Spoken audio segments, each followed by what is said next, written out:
This is happiness, to be everything at once. Be unblinded, be unlearned, be unbridled and unburned.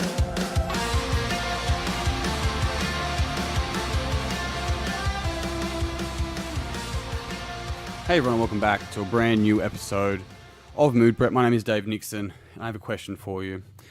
Do you ever find yourself creating like worst case scenario?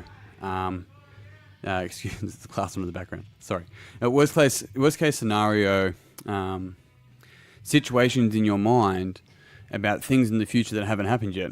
Let's say maybe you get a call or a message or an email, or you haven't seen someone and they would usually contact you, or something along those lines, and all of a sudden there's this worst case scenario thinking, right? Maybe you're on the flip of that. Maybe you are heavily on the optimism scale, and when an email pops up or a message pops up, or maybe it's not even that, maybe it's the ability that somebody wants to talk to you about something. It's like, fuck, this is it, this is my chance, right? Now, what's interesting is that one of those things feels good, and one of those things doesn't feel good, right? And so naturally, we'll look at it and go, well, the positive side of things is probably a nice way to think about it, because it feels a lot nicer, for one. And the negative side of things, of worst case scenario, or what some people might call, it's not dramatizing, well, it kind of a little bit is, really, isn't it? But catastrophizing, right, is looking at this and going, well, clearly the positive one is better. But then the positive one doesn't work out. Hey, you get there and it's not about that, it's about something really basic, or maybe it isn't something really nice either. And so all of a sudden this optimism just sort of fades. But hey, usually people that are optimistic are pretty good at, optimistic about being optimistic, right? So the thing about it though is that they go from feeling this good feeling to this negative feeling. The other person, and let me know if this is you. You can text me, I don't care. Let me know somehow. Or don't. But let's say for you, you have created these worst case scenario situations in your mind, and then you finally, speak to the person or get to the location or whatever it is you're doing, and things are fine. And that person doesn't really mind. They don't say anything along the lines. You've even created a conversation in your head about it, right? In defense of what they're going to attack you with that they never attack you with. And all of a sudden, this yucky feeling turns into a kind of like a nice, calming feeling. Now, what's really interesting here is that we go, so which one's better? And of course, the answer is neither. Neither's better. Neither's actually worse either, right? It's just a pattern. It's a pattern that we run. And so, if you ever hear me talk about thinking patterns, the correct term is actually called meta programs. However, thinking patterns are really what it is, because it's a pattern of thinking. It's a perceptual filter. And so we have an event happening in reality, and then we respond to that event in the way that we think. And actions may follow that, right? But the way that we're thinking about it is interesting, because while we're creating the situation, it's often just a protective mechanism, right? It's often a protective mechanism from the worst case scenario, so that we can plan ourselves to make sure that we're going to be able to deal with it the best we can, right? So this worst case scenario that feels yucky, and we're getting anxious, and we're saying all these bad things and all that kind of shit. It's just it's like there's a positive intention behind it, and it's usually a protective mechanism. And when we can see that, we see its utility. But the power here isn't seeing the positive and the negative, because there is no positive and negative, because the positive can lead to a negative, the negative can lead to a positive, and it's just a process. So there's no positive and negative, because in both cases, we're not actually dealing with reality. Now, we've probably trained ourselves, right, to deal with one, that we actually have a strong leaning towards one of them, towards the optimism, best case scenario side, or towards the maybe pessimistic worst case scenario side, right? And there's positive intentions behind both, but the reality is that it is a reality. Neither one of them are dealing with reality, and so often we're sitting there and we're going to respond emotionally. We're going to respond with our thoughts in the moment about things that have never happened, and things that probably will never happen. Or maybe it has happened in the past, and so it's happened 3 times, so we're getting that and projecting it into the future. It's like 3 times. 3 times, that's it. That's all.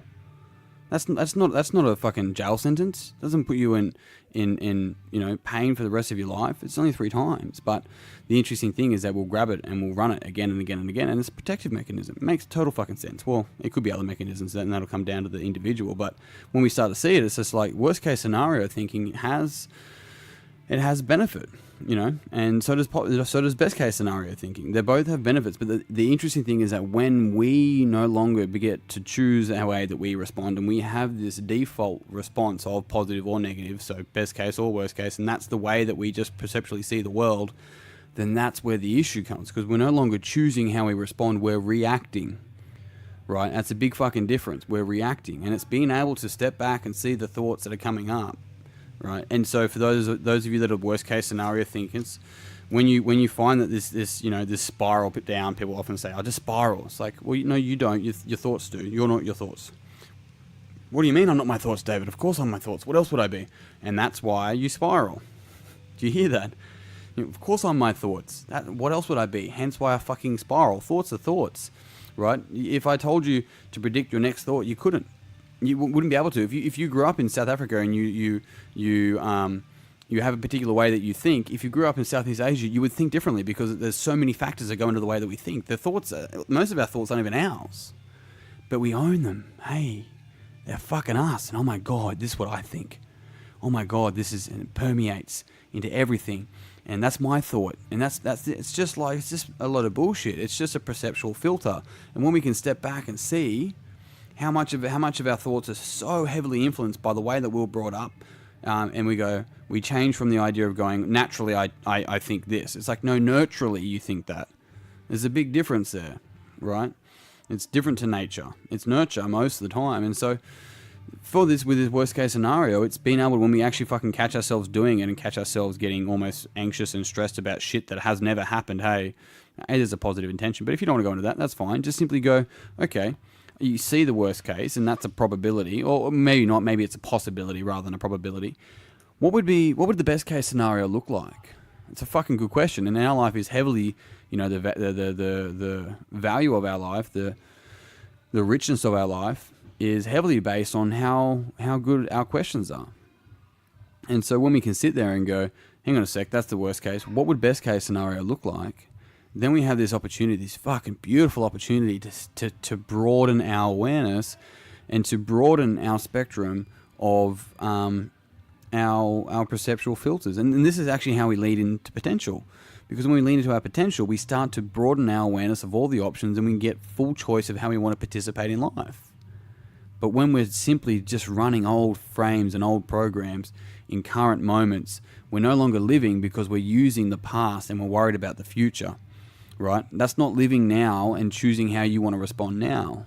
So this is why a lot of people, fall into the trap of thinking that they can't control their thoughts. Right? It's like you're not meant to control your thoughts. You're meant to choose which ones are true. Right? Which ones you want to be true. I apologize for the fucking beats in the background. It's just how it is sometimes. Just how it is. So in all of that, it's really interesting sort of catching ourselves, and when things are occurring, as like, what is our default type of thinking? Is it best case or is it worst case? And it'll be contextual. Like I had both examples happen to me today, right?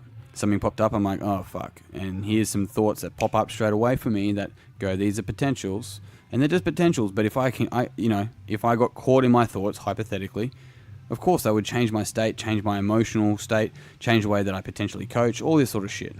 Or I could see it, recognize that I don't have control over whatever's going to occur.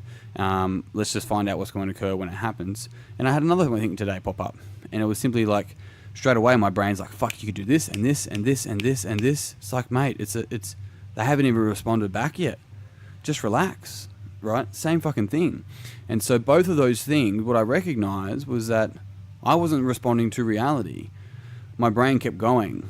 And then often people will be like, yeah, but you can plan and that's good. It's just like, no, I've because I'm no longer living. Nothing's occurred. Let me just deal with it as it comes and work on what I need to work on in between now and then.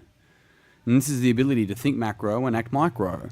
Think big, long term or big term, if you want to call it that, and make detailed movements and be clear and concise and objective at the same time.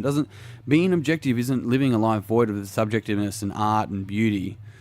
what being objective is allowing us to really understand what's true and what's real and what's not. Now from there, we have this beautiful opportunity to breed subjective beauty into it.